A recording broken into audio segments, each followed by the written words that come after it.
Bonjour, mon nom est Réal Grenier. Je suis actuellement vicaire à la paroisse Saint-Laurent-Rivière-du-Chêne. Nous sommes encore en période de confinement.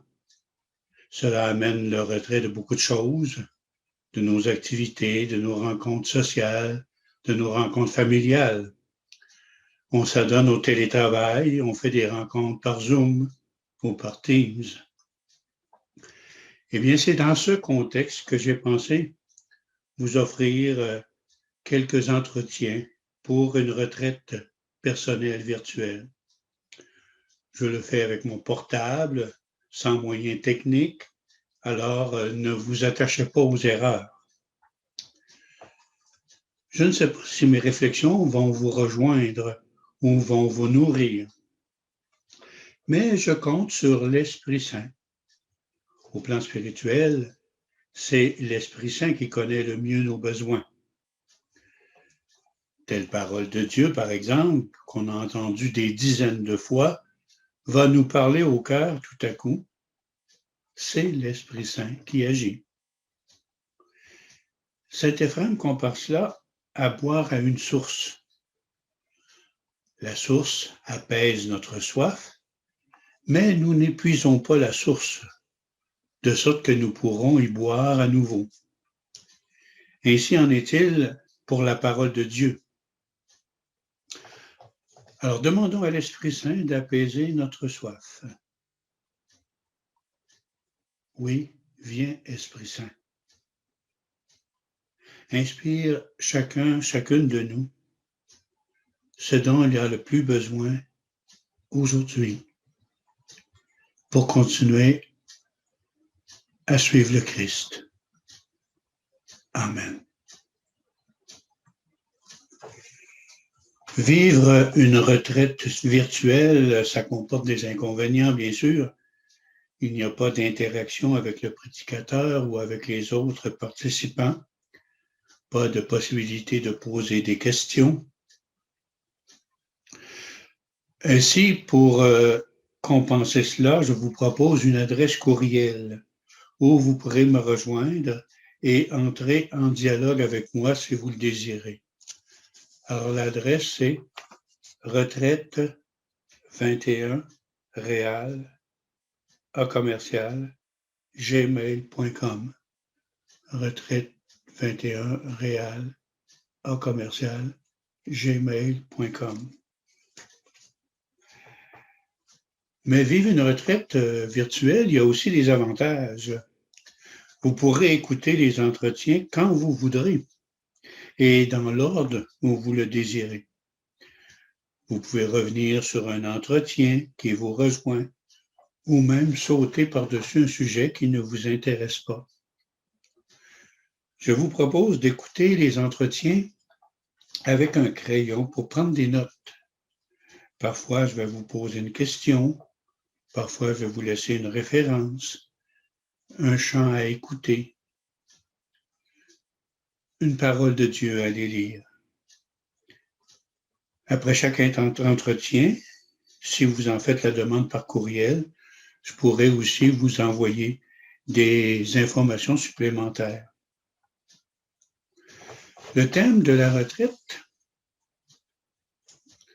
être disciple missionnaire là où nous sommes. Aujourd'hui, là où nous sommes. Le pape François utilise beaucoup l'expression disciple missionnaire. Parfois, il l'applique à la communauté des disciples missionnaires. Parfois, il l'applique à l'Église qui est disciple missionnaire.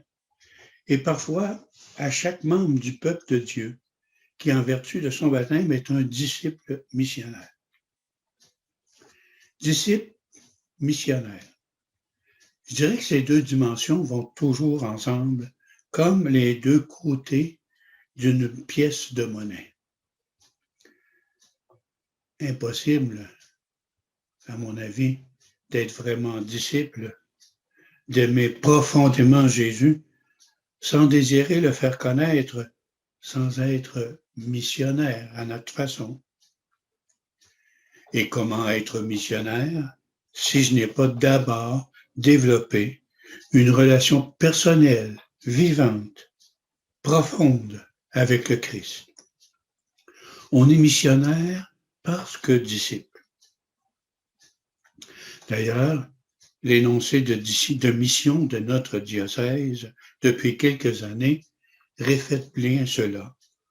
Proposer ou renouveler la rencontre personnelle et communautaire avec le Christ pour former des communautés de disciples missionnaires. Proposer ou renouveler la rencontre personnelle et communautaire avec le Christ pour former des communautés de disciples missionnaires. Lors d'un chant diocésain, d'un lancement diocésain, il y a 3 ans, je pense, on nous a proposé un chant qui s'intitule « Disciples missionnaires ».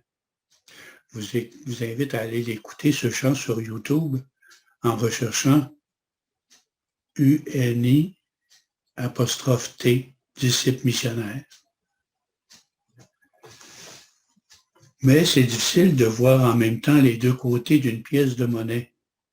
Il faut les regarder une après l'autre, sauf si on utilise un miroir. Donc, on va regarder les deux dimensions, disciples missionnaires, l'une après l'autre. Ensuite, on essaiera, en utilisant une sorte de miroir, de regarder les deux côtés à la fois. Je ferai divers entretiens sur des sujets comme la conversion, le baptême, nos choix de vie, nos regards sur les autres, la miséricorde, l'incarnation, le mystère de la croix. Dans quel ordre, à quel rythme, je ne sais pas encore. Tout va dépendre un peu de mon inspiration et de la durée du confinement. Parfois, je vous proposerai un chant, parfois une prière.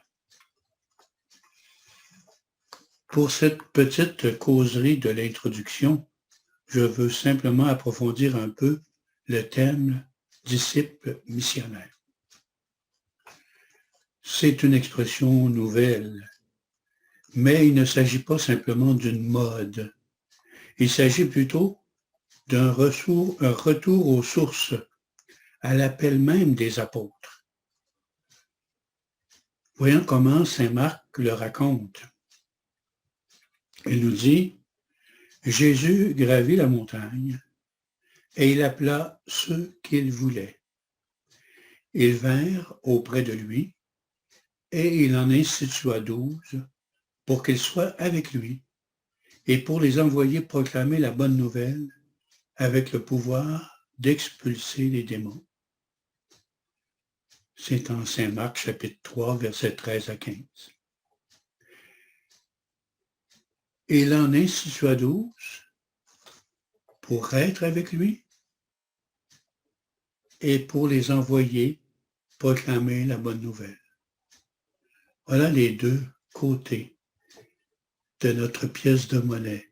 Disciple, être avec lui, et être envoyé proclamer la bonne nouvelle. L'intimité du disciple avec Jésus fait de lui un missionnaire. Et ça, c'est à l'image de l'intimité de Jésus avec son Père, qui est à la racine justement de sa mission. Le pape François utilise une image que j'aime beaucoup, l'image des deux mouvements du cœur, qui s'appellent systole et diastole. Systole et diastole. Union avec Jésus, rencontre avec les autres. S'il manque l'un de ces deux mouvements, le cœur du disciple ne bat plus. Systole et diastole. Union avec Jésus, rencontre avec les autres. Les courtes réflexions que je veux vous proposer ont pour but d'approfondir, de renouveler même notre rencontre personnelle avec le Christ en vue d'être davantage disciples missionnaires là où nous sommes aujourd'hui. Pour ce qui est de la rencontre communautaire qui est extrêmement importante, Le contexte actuel nous limite pour le moment, comme nous le savons tous. Espérons que nous pourrons retrouver rapidement cette dimension, parce que c'est une dimension essentielle de notre foi. Je vous laisse en vous posant une question. Aujourd'hui, de quoi ai-je le plus besoin pour renouveler ma rencontre personnelle avec le Christ? Aujourd'hui, de quoi ai-je le plus besoin pour renouveler ma rencontre personnelle avec le Christ? Et je vous suggère de laisser l'Esprit Saint vous aider à répondre dans la prière. À tous, je vous souhaite une bonne retraite virtuelle.